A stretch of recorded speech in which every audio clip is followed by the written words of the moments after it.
And it was really hard, and the hardest thing was the parents, because they're everywhere, and they won't, they get in the director's business and the engineers, and they want to be everywhere, and so that part was really tough. And the boys' voices, they were like 11 or 12, and then after a season, they didn't sound like themselves anymore. They were like Peter Brady, so they had to keep recasting, which was tough.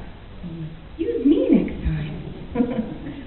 There was some show, I think it was called Full Metal Alchemist. And some kid in a suit of armor, I think. Alphonse! Yeah, does anybody know what that kid's name was? Alphonse! Yeah, something like that. I was directing Lupin, and Justin Cook was the producer at the time, and I said, I need a kid for this part. I started thinking of all the women actors who can do kids, and he goes, well, why don't you get him to do it? And I was like, I don't know, he's not used to doing flaps, he's just in a, flaps meaning the mouth movements on the screen that you have to match. At this time he had only done a ghost in a suit of armor, right? But I cast him in it, and he was awesome. It was really brilliant, and I think it was Island of Assassins, so if you get a chance, check it out. He did a great job of it. But his parents, they just dropped him off and picked him up when he was done. It was awesome. Yeah. They do the same at anime conventions, too. And there are like scenes with boobies in it, stuff like this. I'm like, okay, don't look at this part. Okay, here we go. He's the exception to the rule. Yeah. Any other questions? Sure.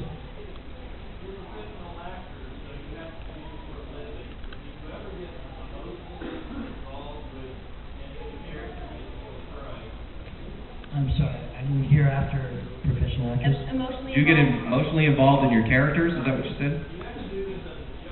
Right. Get emotionally involved with any of the characters that you play.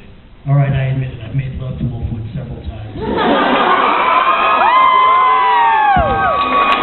Thank you.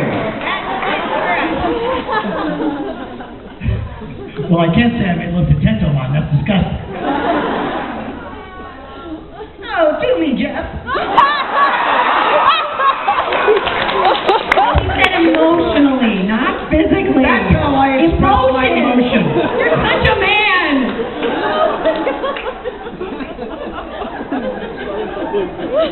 I think that if you're a good actor, you're going to be emotionally invested in your character's emotions that are going on at the time. And if it becomes a long enough scene that those emotions are required enough, you're going to feel them, right? Yeah.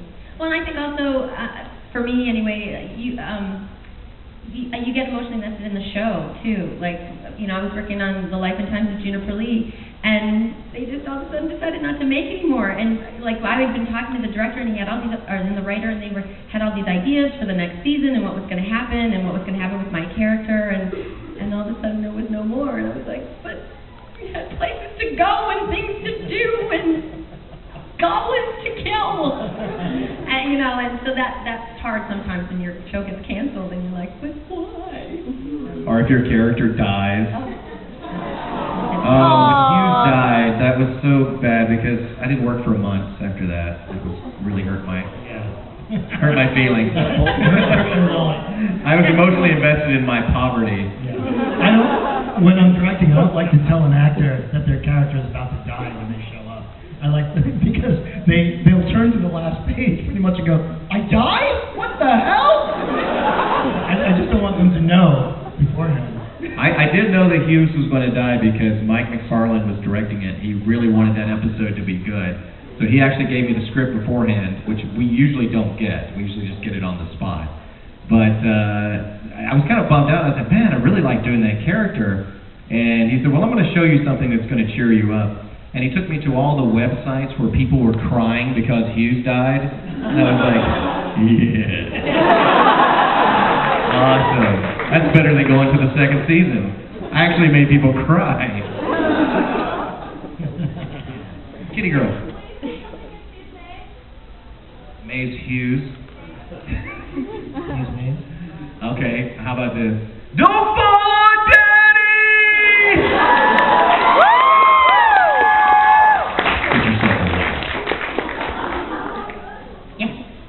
Have you ever voiced over in commercials? Yeah. Like what? I did Blockbuster, McDonald's, Sparklets water. I just did a Lexus thing. It wasn't really commercial. It was like if you're in the market for a Lexus, you can go to your local Lexus dealer, and there'll be a phone number up somewhere, and you call on your cell phone, and I give you a little tour of the new Lexus. How about that? Macy's. I did what's that restaurant we just passed last night? White Castle. Oh, yeah. I did one of those. How did those pay? Well? You know what? If it's a television one, much better than radio. Because radio, you get your session fee, and it's like a buyout for 13 weeks. They can air it as much as they want. Right. So it's like, I don't know, $400. I think, yeah, I think. But easy. I mean, it takes me longer to get to the thing than to actually do it. Yeah, it's like 15 minutes to record? Yeah. And you audition for thousands, and then you get one, So I did a Toys R Us radio spot, and the Army, be all you can be. And I was replaced on a De Beer Diamonds commercial, which is too bad because it aired forever, and every time I saw it on TV, I was like, I did a Yahoo spot with Michael Lindsay, and we were supposed to be making out in the commercial.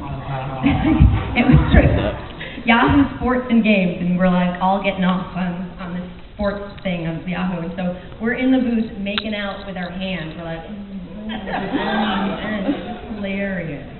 The De Beer Diamonds commercial is, De Beer Diamonds, tell you love her all over again. The guy they replaced me with sounded just like me. I'm like, come on! Oh well.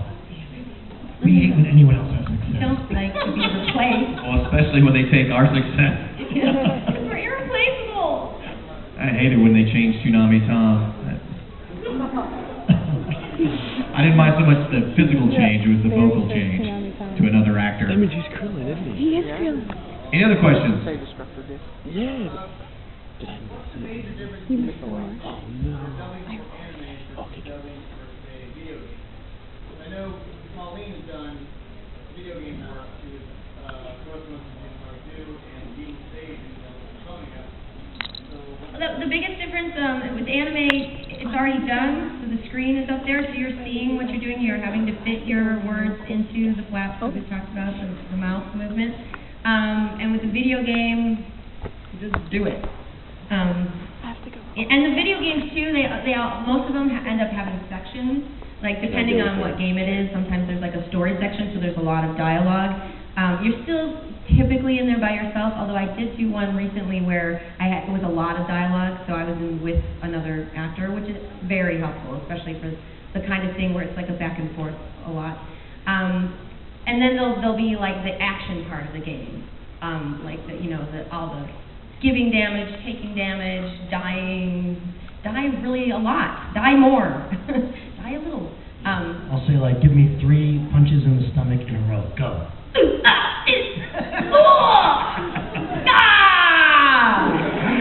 Then the editor chops it all up and puts it in the right place. Yeah, and then they have the instructional part. You're like, if you want to hit, you want to hit harder, push this button or whatever. I used to think that it was easier when I did video games because of that very fact that you just record it. But now I've done anime for so long, I'm so used to looking at a face, it's sometimes a little bit more difficult. How should I do that? I have to use my imagination here. Yeah.